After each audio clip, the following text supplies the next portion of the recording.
The run for the roses is almost here. Millions will place wagers on the Kentucky Derby this year. There was $320 million in wagers placed on last year's race day card. You might know some of the names in the actual Derby, but what about all the other races? We're going to teach you how to read this program to help you win some big bucks on Derby Day.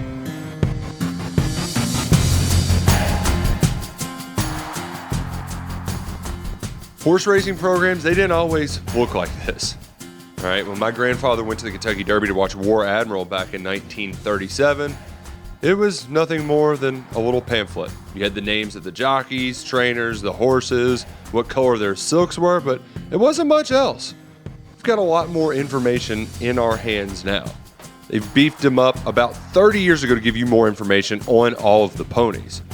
But how do you get them? Well, programs are typically free at the track on the day of the races, but what if you actually don't make it to Churchill Downs? Well, you can maybe find a few out in the wild at like a convenience store or something like that, but your best bet is with our friends at Nairobets. Labeled as past performances, or PPs for short, these are free if you place a wager on the day of the races with Nairobets.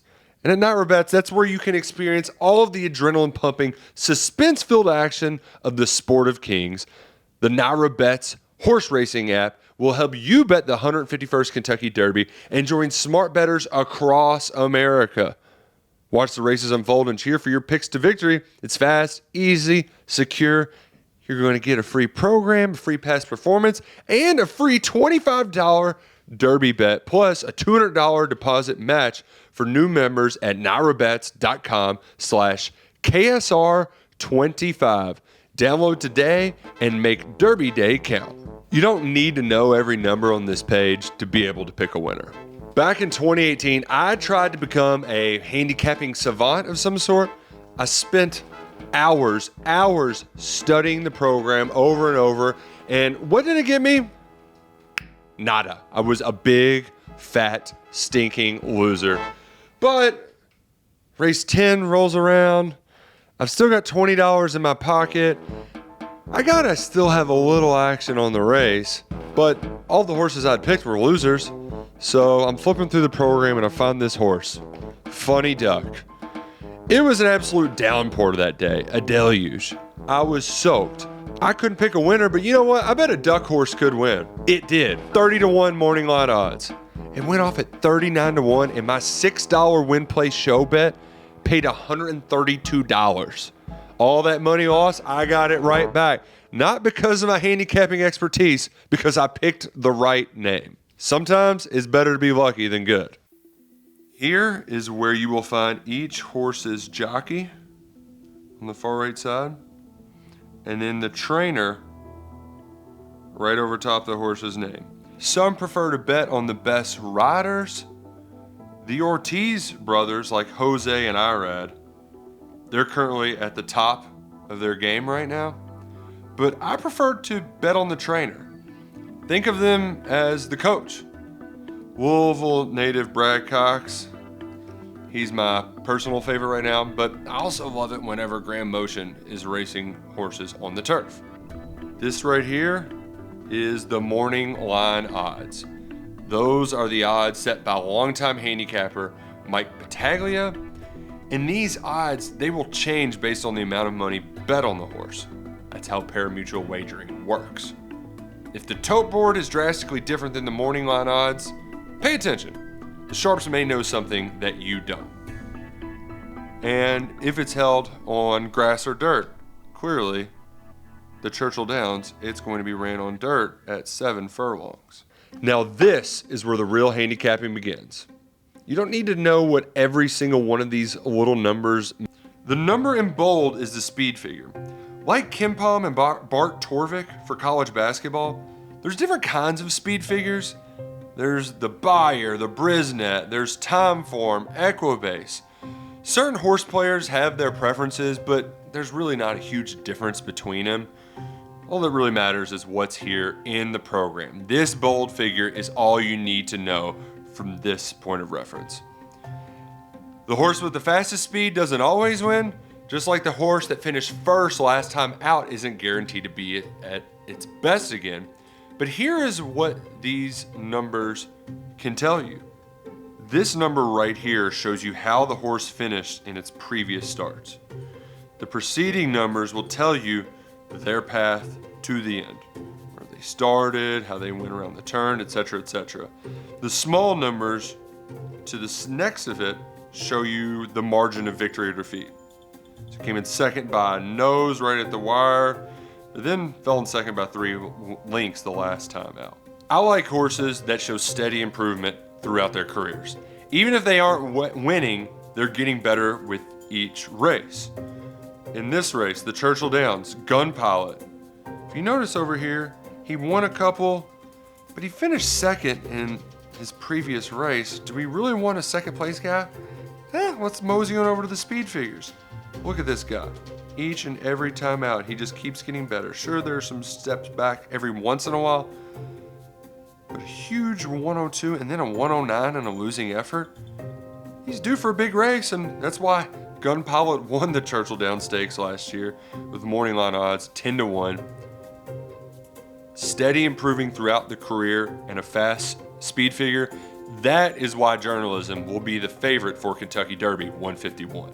Bo Cruz won big by 2.5 after winning from just off the pace, was second the whole way and rallied first to finish. I've been looking at these things for 20 years, and even I'm still learning new things about what's inside these horse racing programs. So take for instance the maiden races, right? They're trying to win their first race. Some of these guys here, like that one, hell, it's ran a dozen times. But a lot of them have never run before. It's a $120,000 race. So what am I supposed to know about this Brad Cox horse? It's 5-2. It's at Juddmonte owners. Like, okay, that's probably a pretty good horse. But how do I know if it's any good? Well, they also post their workouts. And you don't need to know what the times exactly mean right there. But check this out. So you may not know what that 1 minute is really good for 5 furlongs, but right here, see that? That means on that day, 42 horses trained at 5 furlongs. It ran the second fastest of any horse that day training at 5 furlongs. It was 8 out of 32 here. That's pretty good.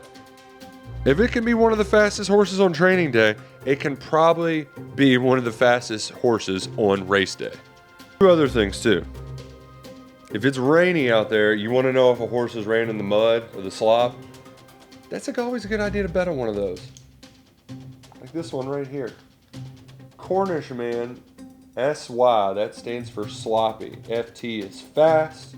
There's also an FM for turf races for firm. You could have muddy with MY. But you need to know if they can run in the slop or not on a rainy day. It's also good to know where horses have raced previously.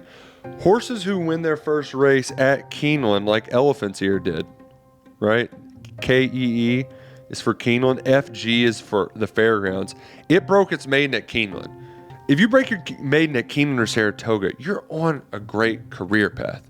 Some horses also might like one track versus another. If they've won at Churchill Downs before, there's a good chance they'll be ready for another big race at Churchill Downs on the first weekend of May. Sometimes when you're looking through the program, you see a name and you know right away that it's an auto play. You gotta bet that horse. There's a horse's name that has my kid's name in it. You better believe it's getting bet. Maybe you know a 5-star general. Maybe you know a guy named Oscar.